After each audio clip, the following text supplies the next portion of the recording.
Ry fiangonana malala ny loha hevitra iraisan'ireo vakiteny anankitelo norenesintsika teo dia azo antsoina hoe ny fiainana ny fotoana ny arahan'i Jesosy Kristy tamin'ireo mpianatra. Somary nisavorivory ny mpianatra ry havana taorianany nandehanan'ny Jodasy sy ny nanambarany Jesosy Kristy ny ho afatesany. Ka ao anatin'izany fisavorovoroana izany no isin'ny loha hevitra telo lehibe misongadina ao anatin'ireo vakiteny anankitelo ireo. Hoy Jesosy Kristy voalohany indrindra, izaho no lalana sy fahamarinana ary fiainana. Ao anatin'izany teny anankitelo no tenenin Jesosy Kristy izany ry havana dia azo lazaina hoe misy ny analogia trinitaire, lalana, fahamarinana ary fiainana.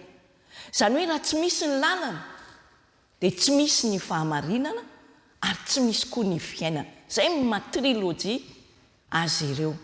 Ny lalana amin'ny teny hebreo dia antsoina hoe Torah, izay milaza ny fahamarinana, ny fampandehanana ny zanak'Israely amin'izany lalana vaovao nomen'Andriamanitra azy ireo izany. Azo lazaina hoe Jesosy Kristy mihitsy no lalana, Jesosy Kristy no Torah, ary izy tena no milaza an'izany. Hieverana mihoatra ny fahasoavana izay atobok'Andriamanitra amin'ny olona rehetra, amin'ny mpianany, amin'ny Jesosy Kristy ary amin'ny olona rehetra manaraka azy. Fahamarinana kosa, ny fahamarinana hoy isika fanampianarina antsika dia raisintsika amin'ny finoana ny Jesosy Kristy. Rehefa mino an' Jesosy Kristy tsika dia hamarinan'Andriamanitra, don avy amin'Andriamanitra ny fahamarinana antsika. Izany hoe efa marina isika fa mila mitondra tena tahaka ny olona marina no hamarinan'Andriamanitra. Fahamarinana izany dia voadidiny ilay lalana sy ilay fiainana. Hoy ato hoe tsy misy ny lalana raha tsy misy ny fahamarinana sy ny fiainana. Noho izany ilay lalana voadidiny ilay fahamarinana sy ilay fiainana. Ny fahamarinana kristianina ry havana noho izany dia lalana aloha, fandehanana miaraka amin'ny Kristy, ilay Kristy lalana. Avy eo ny fahamarinana no mitombo ao anatin'ilay fiainana iainantsika.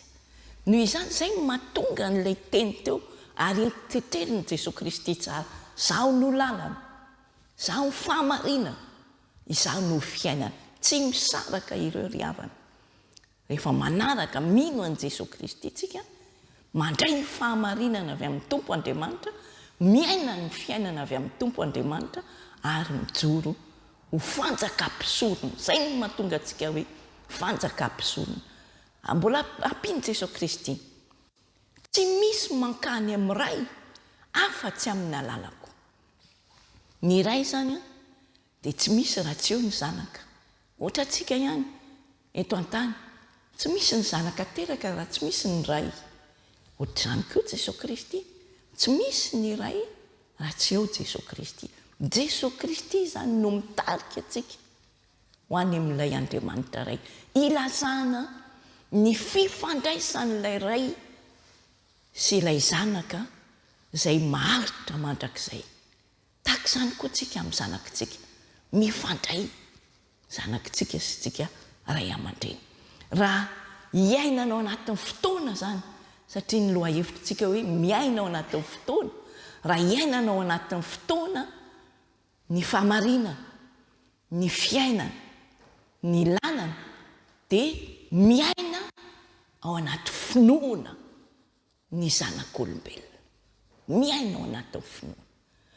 Tahaka ny lalana sy fiainana mitondra hiaina ny Tompo Andriamanitra raitsika. Ka satria ny tadiavon'ny raitsika sy ny fanirian'ny raitsika dia ny fivelaran'ny olona tsirairay avy ao anatin'ny fahamarinana sy ny fiainana. Teboka voalohany izay, teboka faharoa, ny fotoana. Men'Andriamanitra fotoana isika ry havana.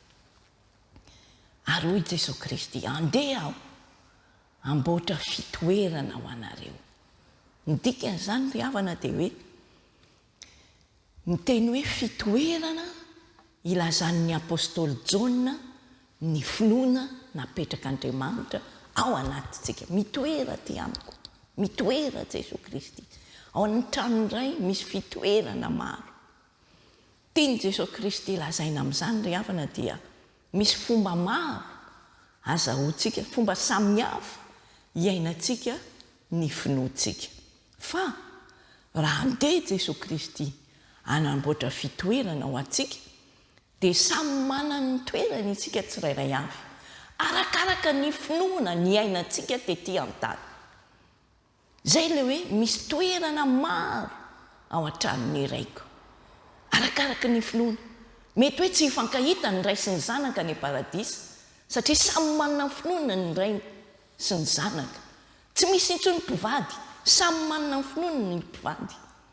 Toerana iray ho an'ny olona iray no namboariny Jesosy Kristy. Ary zay no mahatonga azy hoe mielolalana antsika Jesosy Kristy anamboatra izany toerana izany. Amin'ny Kristy ry havana, ireo mpianatra dia tsy tiany nanaraka azy aloha. Tahaka izany koa itsika, manana fotoanany ny Tompo Andriamanitra satria tiany amboarina, tiany aka fotoana ny mpianatra, tiany aina n'ilay lalana, ilay fahamarinana avy amin'ny aminy sy ilay fiainana be dehibe. Satria hoy ato hoe ny tanjon'ny iray dia ny fivelaran'ny olona tsirairay avy ao anatin'ny fahamarinana, ao anatin'ny fahasambarana, mandram-pivelony indray andray ilay toerana efa nomaniny Jesosy Kristy ho azy ireo. Noho izany ry havana, manana fotoana isika mbola iainana izany.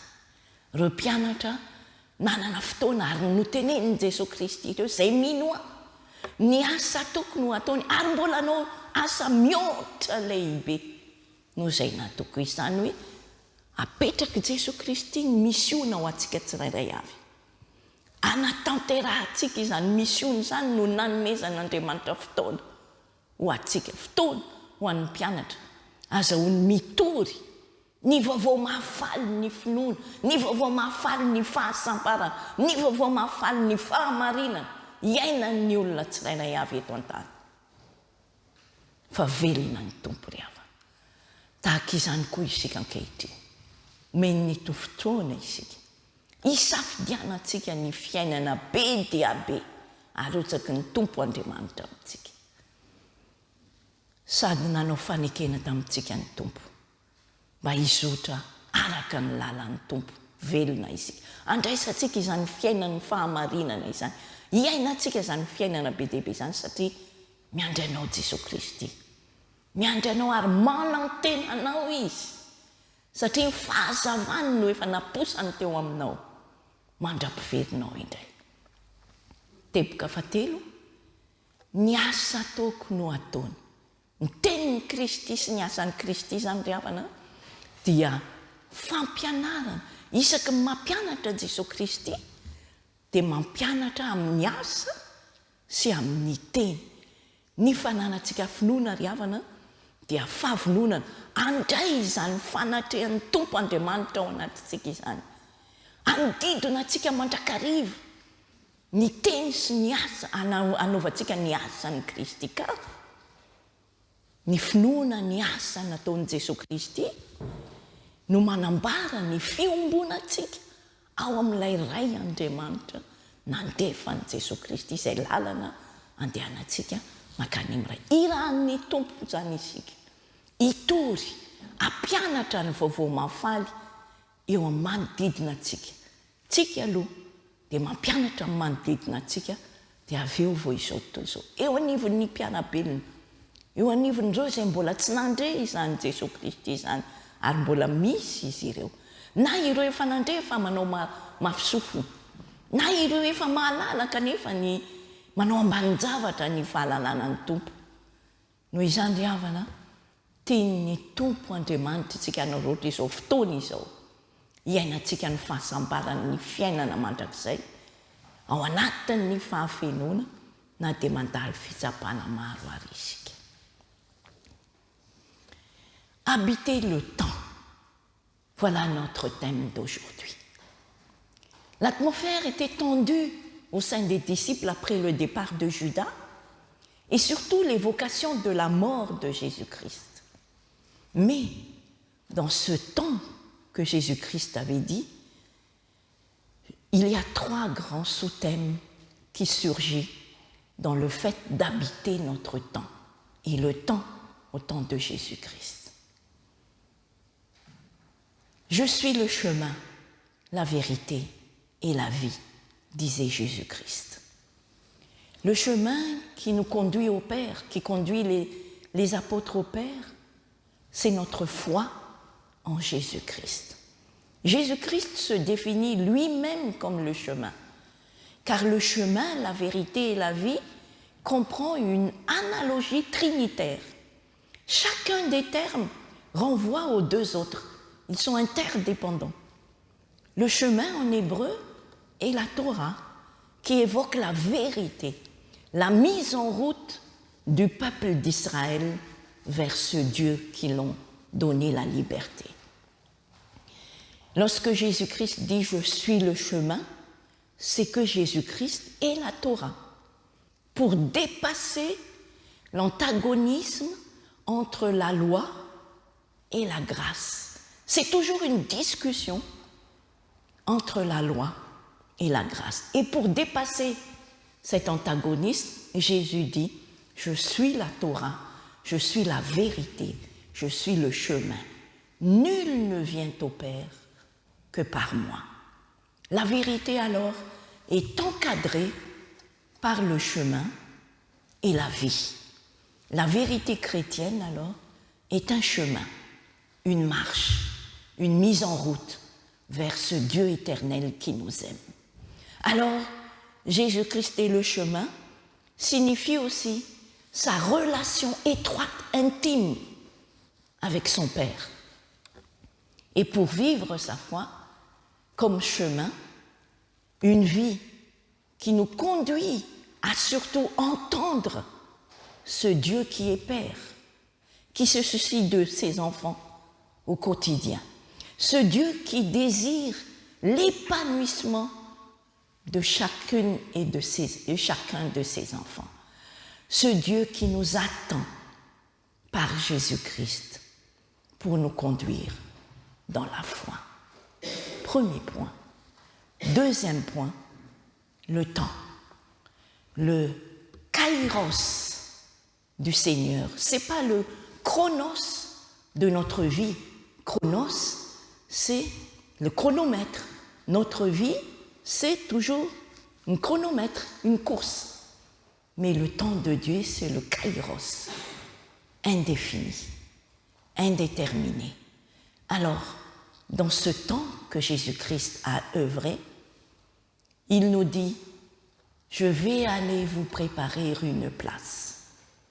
Jésus nous devance alors pour nous préparer notre place, une place unique à chaque personne, enfant, adulte, ado, parent. Une place unique. C'est pour laisser le temps aux disciples pour se préparer à accomplir sa mission que Jésus-Christ nous a confiée, nous a laissée, a laissée aux disciples. C'est pour cela qu'il nous devance, pour préparer ce chemin, cette place. La notion de demeure évoque surtout pour l'apôtre Jean la foi. De ce fait, Jésus-Christ veut dire qu'il y a plusieurs modalités pour vivre notre foi et être en communion avec l'Éternel.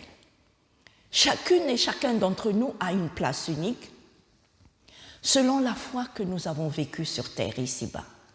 Et aujourd'hui, Jésus-Christ vient vers moi, vient vers chacun de nous et nous invite à vivre cette communion pour nous préparer à la foi, pour nous laisser le temps de choisir et de vivre en abondance dès aujourd'hui cette vie éternelle, malgré les difficultés et les épreuves que nous traversons. Troisième point, les paroles et les œuvres du Christ. Les paroles et les œuvres du Christ sont les signes de sa communion avec son Père, le Dieu éternel. Car pour Jésus-Christ, avoir la foi, c'est se rendre disponible à la présence de Dieu. Et pour nous aussi, se rendre disponible à l'écoute de ce que Dieu veut faire de notre vie, autour de nous, pour nous, chacun d'entre nous. Alors aujourd'hui, Jésus-Christ nous invite à persévérer dans ce temps, dans cette trilogie qu'il nous a posée. Jésus-Christ nous invite à persévérer et à porter cette espérance qu'un jour, le Christ reviendra et fera demeurer en son nom la liberté, la joie, le bonheur. Mais il nous invite déjà dès maintenant à avancer avec lui, lui qui est le chemin dans l'abondance et dans la persévérance. Amen. Mitsangana ary andray ny fitahina. Ny fahasoavan'i Jesosy Kristy Tompo, ny fitiavan'Andriamanitra ray ary ny firaisana amin'ny fanahy masina ny ho amintsika rehetra. Amen. Petraka ny fiangonana.